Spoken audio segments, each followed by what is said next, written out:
Magandang umaga. Tayo po ay mag-umpisa ng ating series sa umagang ito.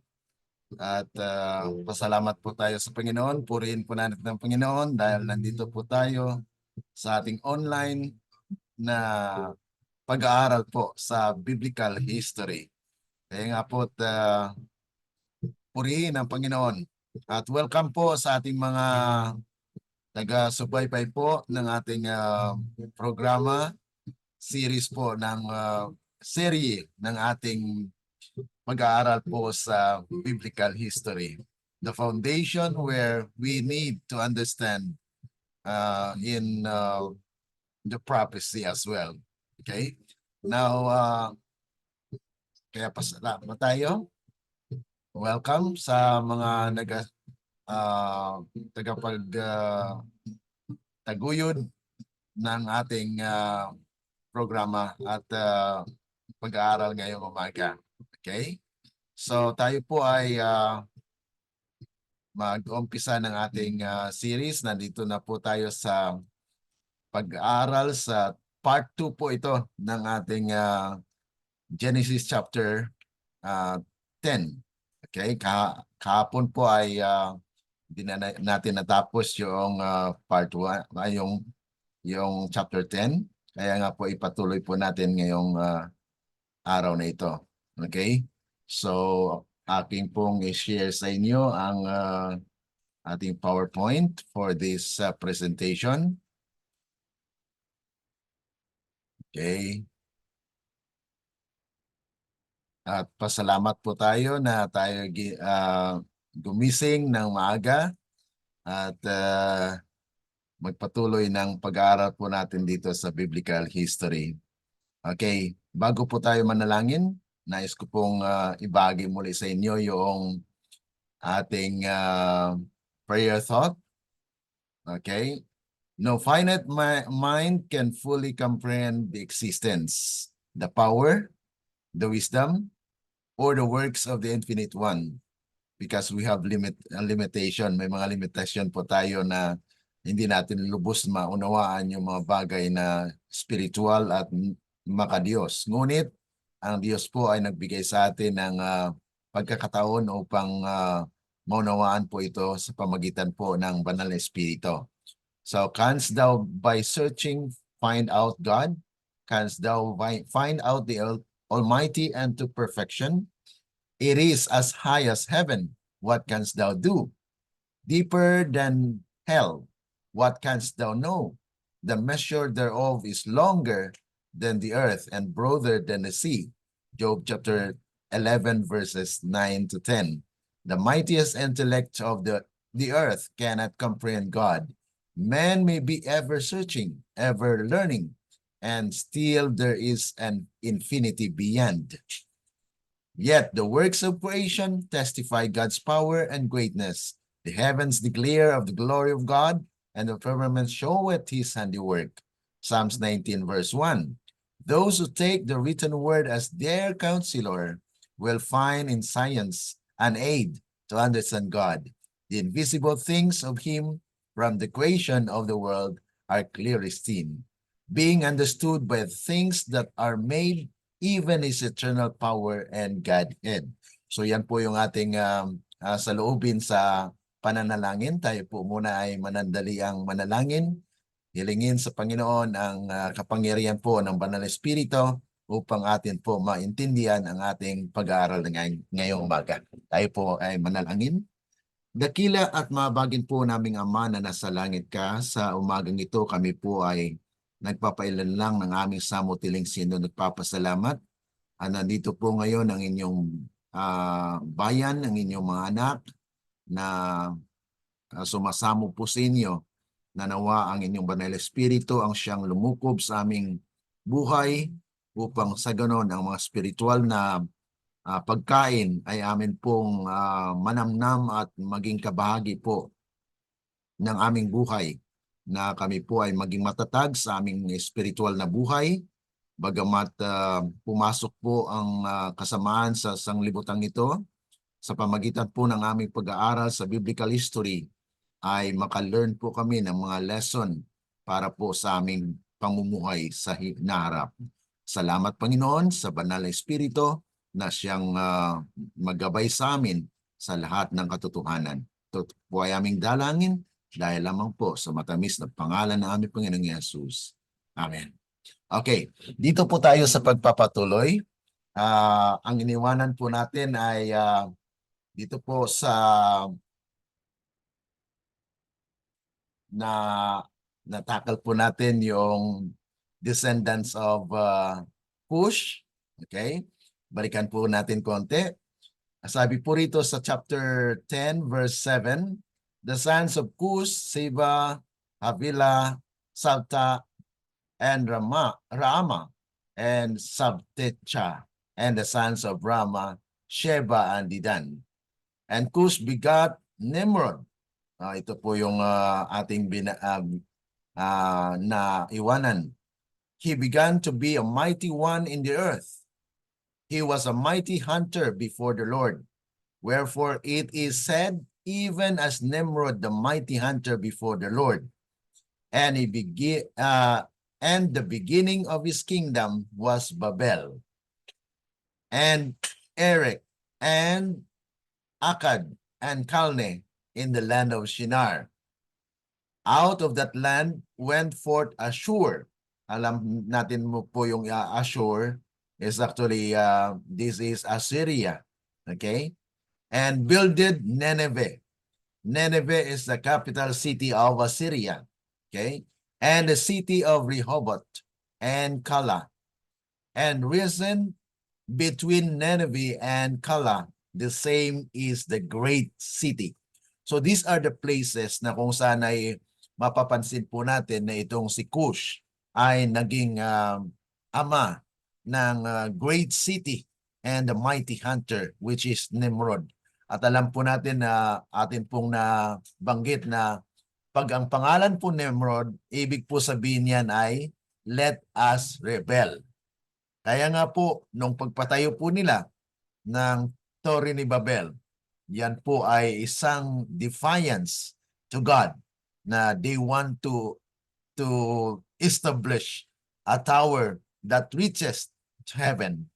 So sabi po rito, Cos begot Nimrod, one of Cush worthy of note is Nimrod. He was a mighty one on the earth, but not in a good way. So maaari na tayo po ay malakas, matalino, at kung ito po ay hindi sa tamang mabuting mga bagay ay yun po ay kasiraan sa sanglibutan. He ruled over Babel, which was the first organized rebellion of humans against God. The name Nimrod itself means let us rebel. So yan po yung kahulugan ng pangalan ng Nimrod. Like Nimrod, the mighty hunter before the Lord, the context shows that this is not a complement of Nimrod. Hindi po siya complementary para po kay Nimrod dahil ito po ay hindi magandang connotation na let us rebel. So yan po ay laban sa ating Panginoon na kung saan ang pagpatayo po ng Torre ni Babel ay yun po ay defiance or it's actually undermining the power of God na kung saan ay they want to have name of their own na gusto nila yung maitaas po ang kanilang pangalan. And that's the reason actually na magpatayo po sila ng Torre ni Babel. The scheme of the Babel builders ended in shame and defeat. The monument to their pride became the memorial of their folly. So ito po yung nais nila na maging popular. They want name that they will be recognized as the builder of the highest building. Okay? Yet people today are continually pursuing the same course, depending upon self and rejecting God's law. It is the principle that Satan tried to carry out in heaven, the same that governed Cain in presenting his offering. Yan din po ang ginawa po ni Cain, ay ang kanyang sarili lang ang kanyang sinunod. Hindi po niya sinunod ang sabi ng Panginoon. Kaya nga po ito ang pinanggalingan po sa tatlong anak ni Noah, ay itong lahi ni Ham ay naging rebelde. Okay? Sabi nga po rito, tulad ni Nimrod na makapangyarihan na mga ngaso sa harap ng Panginoon, na ipinakita sa konteksto na ito na hindi kapurian para kay Nimrod ito, kundi ito po ay kasiraan sa lahi ni Ham, na kung saan ay ang sabi rito mga kapatid na ito ay isang pagkakasala. Yung pagtayo po nila ng Torre ni Babel, isang pagkakasala dahil they want to object the plan of God, na gusto pa nila na magpatayo tayo ng Torre dahil kahit anong baha ang mangyari ay hindi tayo maabot. So yun po yung isa sa mga defiance o paglalaban po sa salita ng Panginoon, na pinapaalala po sa kanila na sa panahon ng bumaba po sila sa arka, yung si Noah at kanyang mga anak ay nagkaroon ng covenant. Okay? Nagkaroon po ng covenant si Noah at ang Diyos, na hindi nagugunawin ang mundo sa pamagitan po ng tubig. Kaya nga po ito po ay isang paglaban po sa Panginoon. Okay? Ang mga pangalan ng mga tagapagtayo ng Babel ay nagwakas ito sa kahihiyan at pagkawasak at hindi pagkaunawaan po ng mga tao at that time. Kaya yun pa yung origin of different languages, na kung saan yun po ang nangyayari. Now, dito po tayo sa sons of Mizraim. Mizraim, son of Mizraim, bigat Ludim, Anamin, Lehabim, Naptuhim, Patruzim, and Casturim, from whom came the Philistines and the Capturim. So these are actually the descendants of Philistine. Kaya mapapansin po natin dito na sa sons of Mizraim ay magkapatid po actually ito, yung Mizraim na anak ni Ham. So ito po yung mga tinatawag natin na mga kaapuhan or descendants of Ham, na kung saan nandito po yung curse. Pero ang curse talaga mga kapatid na na-pronounce, na-declare ni Noah, ay nasa kay Canaan.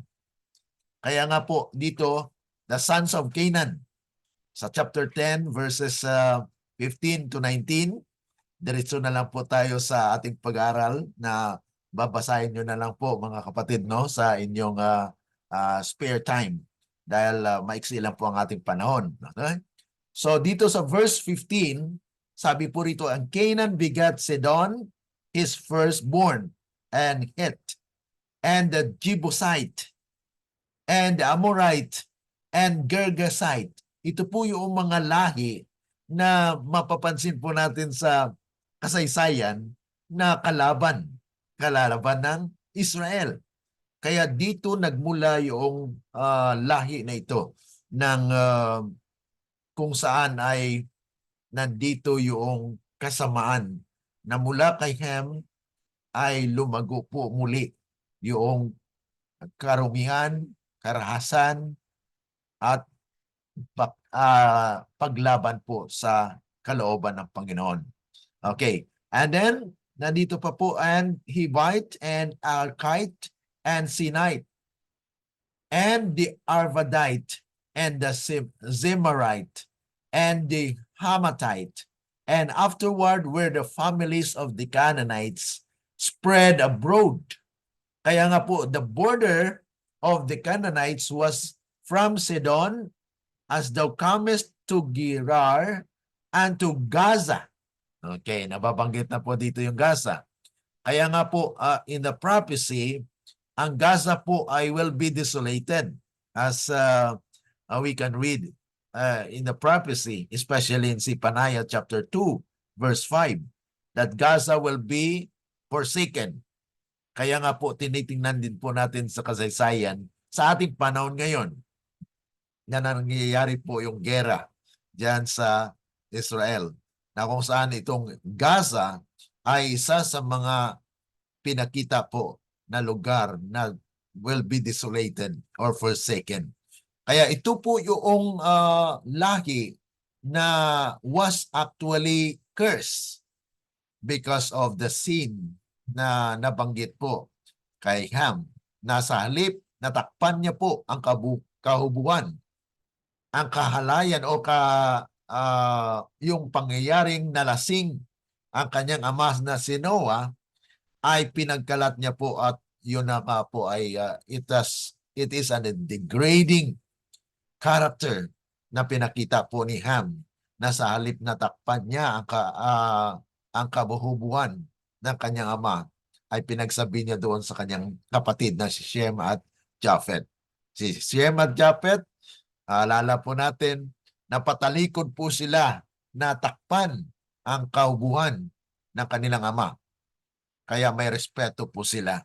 Kaya nga po ay sa lahi ni Shem, dito po manggagaling ang lahi ng ama ng pananampalataya na si Abraham. Okay? So atin po yan yung mapapatuloy. At ang kasama pa po rito, as thou goest unto Sodom and Gomorrah. Okay, so nababanggit po yung mga lugar na ito na they are actually the curse. Curse na bayan po ito dahil po doon sa curse na declared by Noah. And Adma and Zeboim, even unto Lasa. So ito po yung mga lugar na kung saan ay sa atin po ngayon ay may presenting lugar na mapapansin po natin yung Gaza, especially sa kasaysayan. So Canaan begat Sidon, the family of Sidon, the son of Canaan, went north and is isolated to the Hittites and Lebanese. Okay, so mapapansin po natin ng Lebanese o yung lugar na ito, especially yung binabanggit ngayon na nakipaglaban or nataki rin po ng Israel ay yung Hezbollah. Yung Hezbollah po, yan po ay Lebanon. Okay? So itong mga Lebanese ay mga kalahi rin po ni Canaan. Kaya mapapansin po natin na it is actually connected with the prophecy, na yung mga historical background natin, yung mga lahi po dito, ay ito po yung mga kalaban ng Israel. And Sinite, many people believe the Oriental people descended from Sinites. And then chapter 10, verse 20, the spread of the descendants of Ham. These are the sons of Ham after their families, after their clans, and in their countries and in their nation. So binanggit na po nito ni Moses na kung saan ay hindi pa man natin na-discuss yung pagpatayo ng Torre ni Babel, ngunit dito po ay pinapahayag po ni Moses na itong mga lahing ito po yung nagkawatak-watak. They are in different countries that had been that inhabited the places that we are now in present we can relate to. Okay? Now, ang sunod po rito ay descendants ni Shem. Okay? Punta po tayo kay Shem. Itong si Shem ay father of all the children of Eber, the brother of Japhet, the elder. Even to him were children born. And the children of Shem, ito po yung mga anak ni Shem, Elam, Ashur, Arpashad, and Lud, and Aram. So children were born also to Shem. From Shem comes Elam, who was an ancestor of the Persian people. Ito po yung mga Persian. Kaya kung matrace po natin yan, ay dito po yung mga Persian nanggaling po sa lahi ni Shem. Ashur, who was the father of the Assyrian. Yung binanggit po doon kanina na Ashur is actually the wicked. Okay? May mga kwan po yan nagkahalo-halo na mga lahi na kung saan ito ay makikita po natin at sa history. Okay? Lud was father of the Lydians who lived for a time in Asia Minor. So, Asia Minor. So, ito po yung pagkalat actually ng mga lahi sa Asia as well. And Aram was father of Arameans.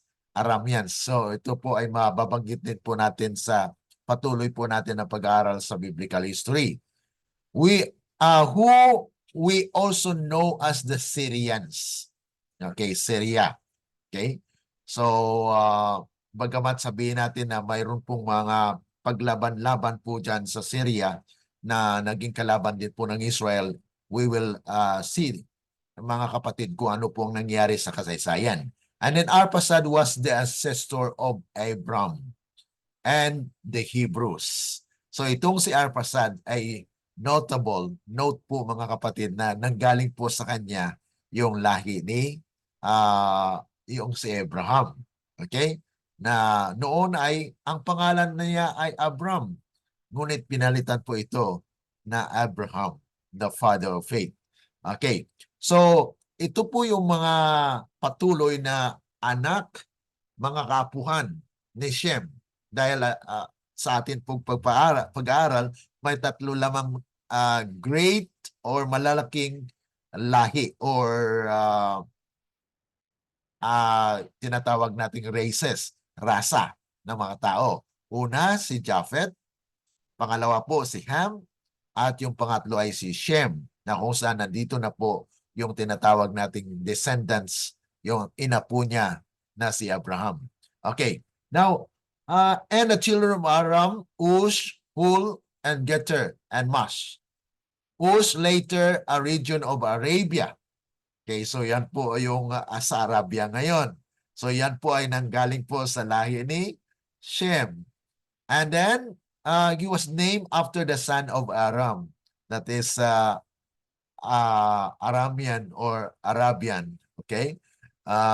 Job came from the land of Uz. That is Job chapter 1 verse 1.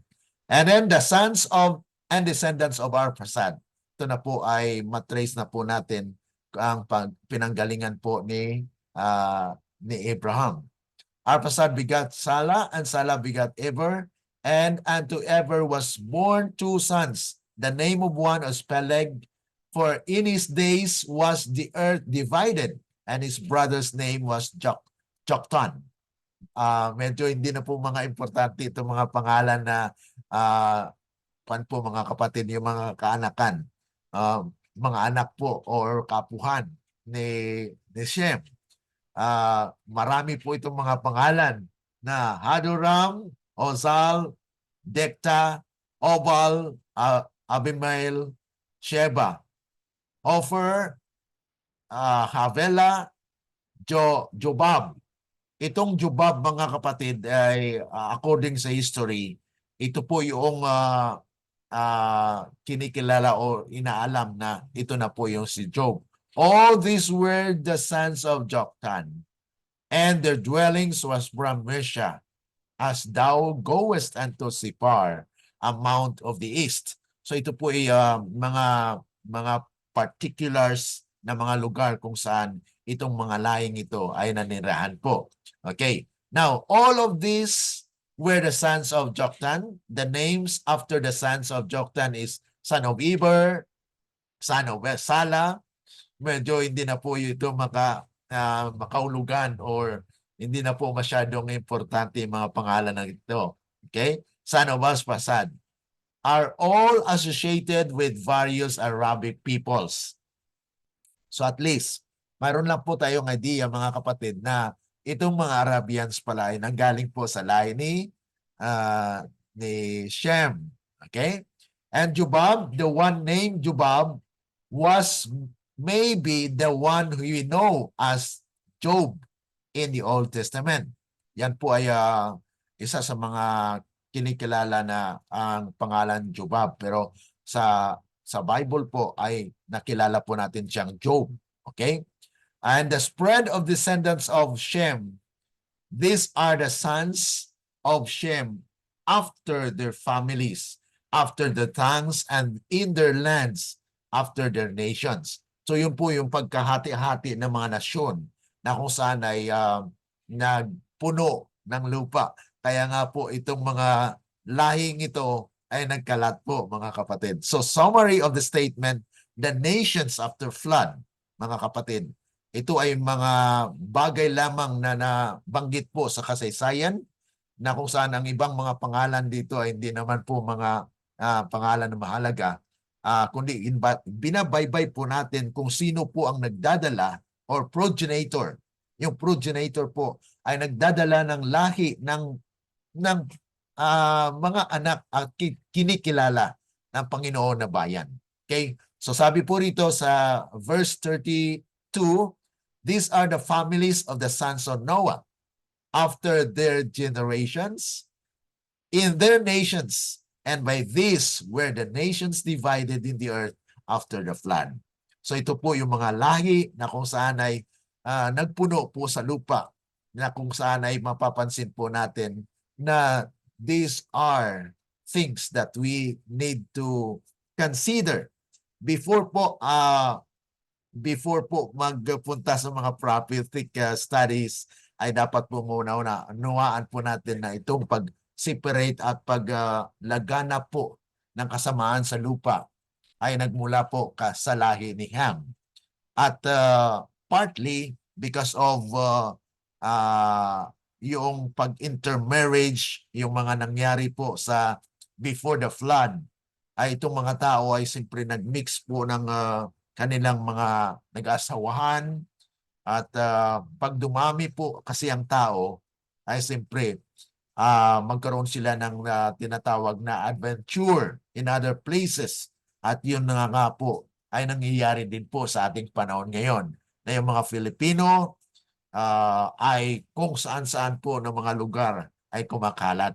So ito po yung pagdami ng tao sa kasaysayan po ng Biblia, na kung saan ay after po nito sa chapter 11, doon na po natin maunawaan kung paano po yung origin of the different languages, na doon na po natin tuunan talaga ng pansin yung kung ano po ang nangyari.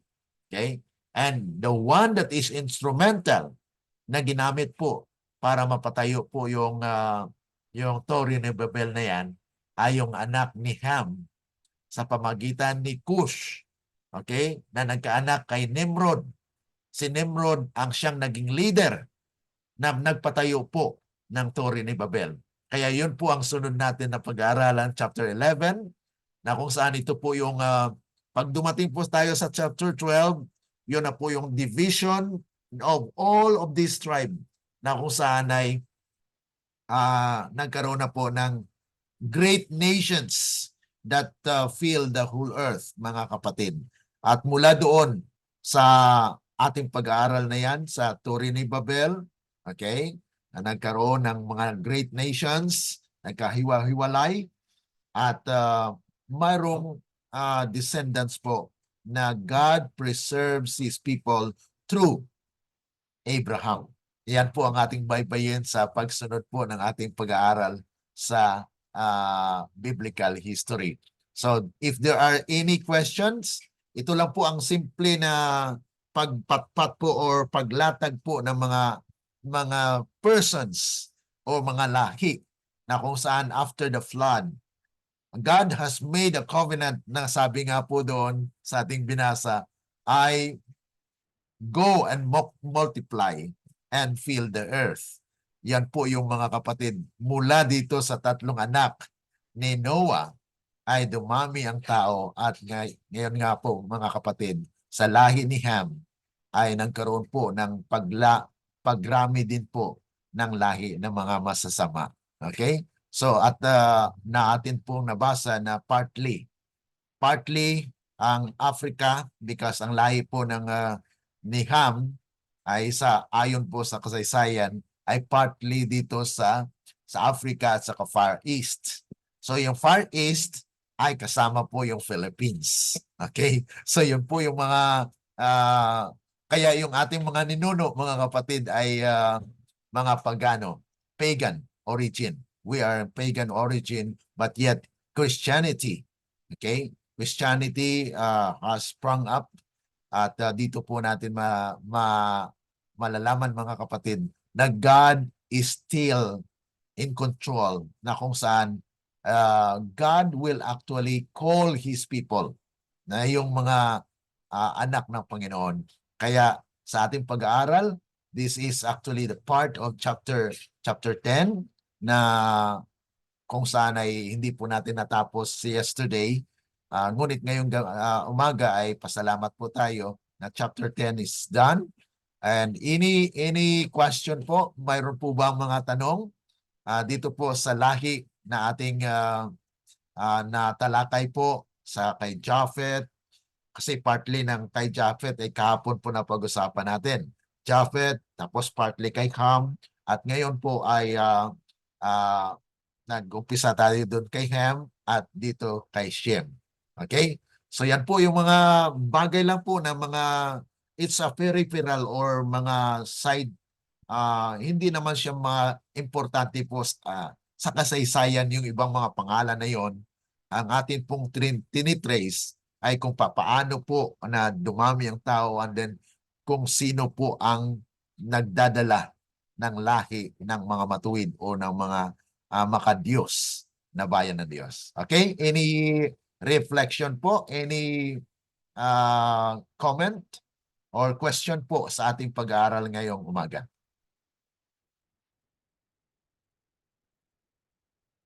Okay, just unmute your microphone. Tayo po ay talagang nag-shorten ng ating presentation for today para po at makatapos po tayo on time. Okay, any question? Sige po. May tanong po ako, Brother Glenn. Yes, sige po. Si Abraham, Brother Glenn, kaninong ang lahi niya, kaninong anak ni Noe? Okay, si Abraham po ay nanggaling sa lahi ni Shem. Okay? At yan po ay mapag-aralan natin. Yes. So, hindi po siya nanggaling kay Ham. Kung nanggaling kay Ham, hindi curse din siya mga kapatid. Ano? Pero dito po siya nanggaling kay Shem. So, actually, particularly kay Arphaxad. Yung Arphaxad na binanggit po natin, yun po yung kanyang lolo. Okay, kaluluwa niya po yan na anak din ni mga lahi po ni Shem. Okay? So, yan po yung mga apo ni Shem. Descendants of Shem ay binanggit po dito ay yung anak niya si Arphaxad. Si Arphaxad po ay naging great grandfather din ni Abraham. So, atin pa po yan matuklas. After po ng chapter 12, yan po ay ma-discuss na po natin yung kay Abraham. Okay? So tinitrace po natin kung saan nanggaling yung lahi ni Abraham. Okay? Any more question? Reflection mga kapatid, ano pong natutunan natin ngayong araw? Okay, sige po, Sister Veronica. Ano po? Nanggaling po pala tayo, brother, sa lahi ni Ham. Yes. So, Partly, yes. Dahil ayon po doon sa kasaysayan, ay si Ham ay ang kanyang mga lahi ay Africa, okay, black people. And partly ay pumunta sa Far East. Yung Far East na kwan po ay kasama po dito sa South. Yung Far East kasi ay kinikilala po yan dito sa Philippines and other islands na kung saan ay kwan po, nangalat. Pero partly ay tayo po ay na-influensyahan din po ng galing sa Spain. So nagkaroon na po ng mixture. Kaya nga po ipatuloy natin pag-aaral sa history kasi most of these people na nasa Spain, ang Spain po ay lahi na rin ng mixture na rin ng mga nations na kung saan ay nanirahan yung mga Kastila dito sa Pilipinas, kaya nga po naging mixture na po siya. At na-trace lang po natin na some part of the lahi ni Ham ay pumunta rin po sa Far East. Pero yung dugo na nananalaytay bilang tunay na mga anak ng Panginoon ay ikuan po natin, ibaybay natin po yan sa kasaysayan. Okay? So, any more? Napoy pangutana ba? Naghisgot man ka nga kanang sa Africa, sa ato pa kaliwat ni Ham, no? Dito na sa Africa. Mga itumon man ang taga-Africa. So Yes. itom si Ham? Yun po yung pa natin, it's a presumption. We don't have any concrete statement on that na itom sila o yung black sila. But ang lahi po nila ay doon po nangalat sa Africa, as it is actually dig out by the geographical location po ng mga lahi po ni Ham. Okay? So wala po tayong konkreto na statement from the Bible and Spirit of Prophecy na si Ham ay black. Okay? At sabi nga po sa history, yung ibaybay lang po natin sa ating patuloy na pag-aaral, then we will know na itong mga lahing ito ay nagkaroon na ng mixture actually. So, kung mapapansin natin, yung Africa ay talagang black people. And these are actually the descendants of Ham as biblical history is concerned. Okay? Any more? Okay, kung wala na po mga kapatid, pasalamat po tayo sa Panginoon. Our time is limited. So talagang shortcut tayo, pero mahaba po kasi itong chapter 10 din, kaya hinati po natin sa dalawa. So tomorrow we will study the chapter 11 na kung saan ay doon po mapapansin natin na kung saan ay Mankind and the Flood part 1. Kasi kwan din po yan, kasama doon yung part 1 is story ni Babel, yung part 2 po sa Friday ay mapag-aralan po natin yung chapter 11 verses 10 to 32. So inati po yan sa dalawa din, yung verses 1 to 9, yan po yung part 1. I hope we can finish that one. And then part 2 po ay from verses 10 to 32. Kaya yung assignment nyo po ay magbasa po tayo para at least madali po ang ating pag-discuss ng chapter 11. Okay? So, for our closing, we are thankful to the Lord that we have finished before the time. Our timing talaga is 6:45 po dito. At diyan po sa Pilipinas ay 7:45. Okay? So, kung may mga tanong po kayo, just write in the messenger para po masagot natin privately or in our SDA online study page. Okay? So, may God bless us as we close. Let us kneel for a word of prayer. Our dear and kind lovely Father, thank you once again for this morning that we have studied part 2 of chapter 10. That we have discussed the descendants of Ham, and we also discussed the descendants of Shem. Thank you so much, oh God, for this information, that even though these are not so important, but yet we have traced the descendants of these people na kung saan, Panginoon, ay dahil sa tatlong mga lahi ito ay nangalat po sa buong lupa.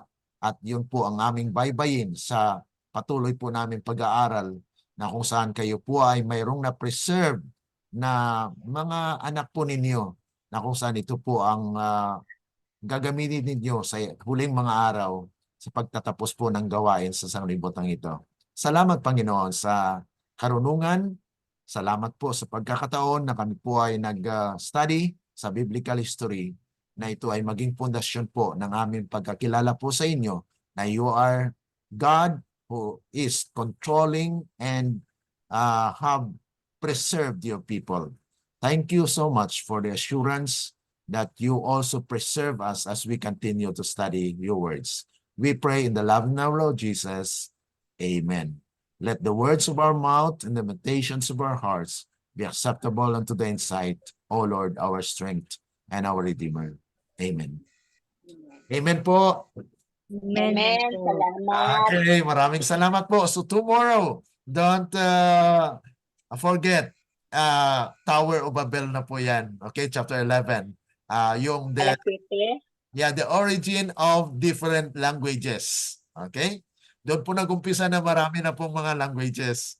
So, wag po tayo mawala. Okay? Thank you po. God bless to all. Yes. Thank you po. Okay, bye-bye.